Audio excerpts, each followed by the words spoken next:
जब तक वो अंतिम आदमी समाज में जिसके साथ अंत में भेदभाव बंद हो जाएगा तब हम लोग बात करेंगे, जैसे आप सवाल पूछ रहे हैं। लेकिन जब तक इस समाज में छुआछूत भेदभाव। सर, चौकीदार का क्या हो रहा है? क्योंकि चौकीदार में कोई अपडेट निकल के सामने नहीं आ रहा है। आप जूस तो पिला दिए, अनशन समाप्त भी हो गया, लेकिन उनके लिए अच्छी खबर कब निकलेगी? थोड़ा इंतजार कीजिए। हमारे राष्ट्रीय अध्यक्ष जी लगातार संपर्क में हैं मुख्यमंत्री जी के। आश्वासन तो सर आप भी दे रहे हैं, चिराग जी भी दे रहे हैं, लेकिन आश्वासन के अलावा फैसला कब आएगा? सर, काफ़ी लंबा संघर्ष है। चौकीदार लगातार सड़कों पर उतर रहे हैं अपनी मांगों को लेकर। बड़ा ऐलान किए हैं कि अगर जल्द से जल्द फैसला नहीं आएगा तो 28 तारीख को फिर से धरना प्रदर्शन एक बार पटना में देखने को मिलेगा। उसे कैसे रोकेंगे? पशुपति पारस जी को सर क्या कहना है? पशुपति पारस जी ने अब ऐलान किया है कि वो चुनाव लड़ेंगे। जो अभी उपचुनाव होने वाले हैं उसमें एक सीट से वो अपने उम्मीदवार को उतार रहे हैं। चाचा का साथ देंगे? देखिए, हम लोग गठबंधन में हैं और गठबंधन धर्म का पालन करेंगे।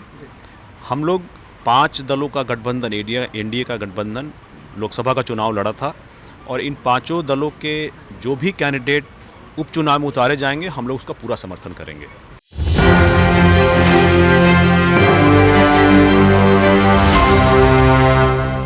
नमस्कार, मैं विकास सिंह और आप देख रहे हैं एक न्यूज़ 24। देखिए, बिहार में जिस तरीके से ST/SC आरक्षण को लेकर मामला गर्म था, चाहे चौकीदार का मामला हो, हम तमाम मुद्दों पर बात करेंगे। और बात करने के लिए इस वक्त हमारे साथ चिराग पासवान के जीजा और जमुई के सांसद अरुण भारती जी हैं। सर, स्वागत है।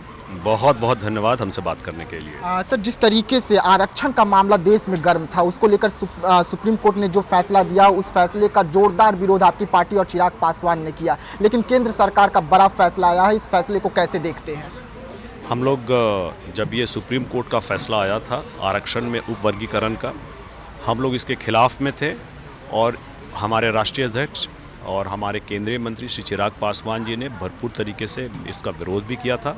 और विरोध करने के अलावा आपको याद होगा कि जब हाजीपुर में रैली हुई थी जहाँ पे माननीय प्रधानमंत्री नरेंद्र मोदी जी भी थे, तब उन्होंने कहा था कि जब तक चिराग पासवान जी जिंदा हैं, जब तक स्वर्गीय रामविलास पासवान जी के वंशज जिंदा हैं, तब तक आरक्षण को कोई भी के ऊपर कोई भी प्रहार को वो बर्दाश्त नहीं करेंगे।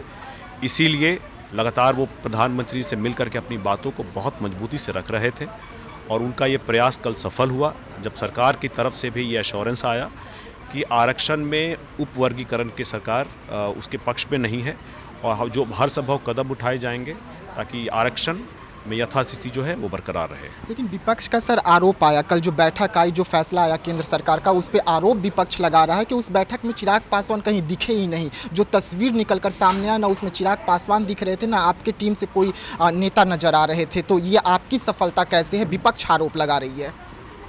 किसकी बात कर रहे हैं? कैबिनेट कमेटी की? जब ये बयान हो रहा था कैबिनेट में चिराग पासवान जी मौजूद थे, उनको बोलिए कि बाइनोकुलर्स लेकर के बैठ जाएं और अपनी आंखों का जांच करवाएं, तब उनको दिख जाएंगे चिराग पासवान जी। पूरे वक्त वो मौजूद थे कैबिनेट कमेटी में और उन्होंने बहुत मजबूती से अपनी बातों को रखा है और उनकी बातों को प्रधानमंत्री जी ने सुना भी है और उसके ऊपर उन्होंने अमल करके एश्योरेंस दिया है कि आरक्षण के उपवर्गीकरण पे सरकार उस फैसले से सहमत नहीं है। मांझी जी का बयान जो निकलकर सामने आया, मांझी जी इस फैसले का, जो सुप्रीम कोर्ट का फैसला आया था, उसका स्वागत कर रहे थे। कह रहे थे कि 10 साल पहले ये फैसला आना चाहिए था, आज आया है, हम इसका स्वागत करते हैं। मांझी जी क्या एनडीए से सुर अलग किए हैं? तो क्या अलग होने वाले हैं या ये कुछ और संकेत दे रहा है कि एनडीए में सब ठीक नहीं है? देखिए, आदरणीय अभिभावक जीतनराम मांझी जी का हम सम्मान करते हैं, उनकी बातों का, उनकी भावनाओं का भी सम्मान है। लेकिन हमारा पक्ष ये है कि जब मांझी जी बात करते हैं इस तरह से वर्गीकरण का, तो समाज के एक बहुत छोटे तबके की बात करते हैं। हम लोग पूरे समाज, पूरे अनुसूचित जाति जनजाति समाज की बात करते हैं और ये समाज के हक हित में है कि अभी कोई उपवर्गीकरण नहीं हो। नहीं तो क्या होगा कि इसमें जो लोग थोड़े आगे बढ़ चुके हैं उसमें चुन के चले जाएंगे और बाकी लोगों को NFS not fit for selection करके इस आरक्षण का फ़ायदा फिर किसी और को दिया जाएगा, जो कि सरासर गलत है समाज को आगे बढ़ाने में। इसीलिए हमारा अनुरोध भी होगा मांझी जी से कि जब वो बात करें आरक्षण के उपवर्गीकरण पर तो पूरे समाज के हितों को ध्यान में रख कर ही बात करें। लेकिन मोदी जी कहते हैं कि सबका साथ सबका विकास, और इस तरीके से विरोध आरक्षण को लेकर हो रहा है। कभी चिराग पासवान के साथ तो ऐसा नहीं हुआ। चिराग पासवान हर रोज़ मंदिर जाते हैं, चिराग पासवान जी के साथ तो कभी ऐसा नहीं हुआ। तो आप लोग इसका विरोध क्यों कर रहे हैं? स्वागत करना चाहिए था कि देश एक साथ चलेगा। देखिए, चिराग पासवान जी के साथ नहीं हुआ, इसका मतलब ये नहीं है कि पूरे अनुसूचित जाति जनजाति समाज में किसी के साथ नहीं होता है।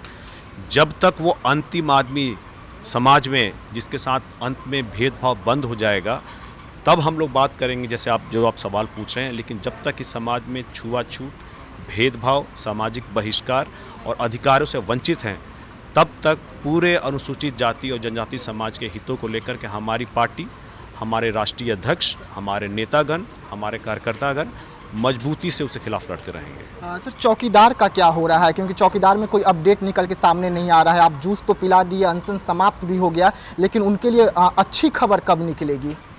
थोड़ा इंतजार कीजिए। हमारे राष्ट्रीय अध्यक्ष जी लगातार संपर्क में हैं मुख्यमंत्री जी के, और इसमें उनका आश्वासन मिला है कि इसमें ऐसा कोई भी जो पीछे चीज़ें आई थी वैसा नहीं होगा।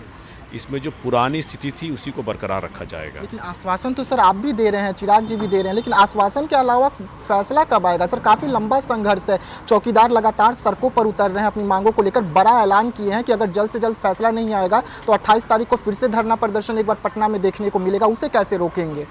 देखिए, हम लोग लगातार इसके लिए प्रयासरत हैं।